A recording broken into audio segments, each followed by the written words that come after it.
Дороги Покровська далекі від ідеальних. Це визнає міська влада. Мер неодноразово підкреслював, завданням є залучення інвестицій та державних коштів для капітального ремонту. Зокрема, в цьому році планується розпочати ремонт вулиці Шосейної. Він обійдеться в 70 мільйонів гривень. Влада розраховує зробити ремонт і основних покровських шляхопроводів. Східний, наприклад, пережив капітальний ремонт понад 15 років тому.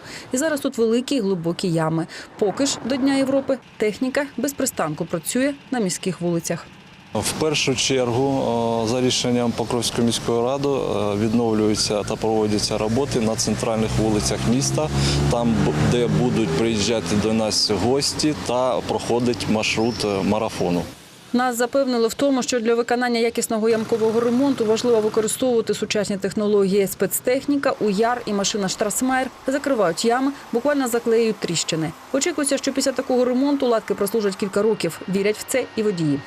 Главное, чтобы было качественно, потому как участок от знака, и сколько тут, 150 метров целый день делали, дорога была перекрытая.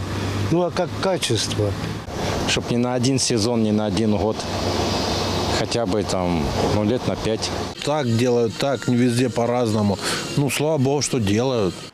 Як щодо наведення порядку до Дня Європи приступили ще на початку травня, то ямковий ремонт на дорогах стали робити, як тільки дозволила погода. Сьогодні дорожники повинні завершити всі основні шляхи. На багатьох з них, як, наприклад, на частині вулиці Лихачова, старий асфальт був знятий цілком, а потім укладено нове асфальтове покриття.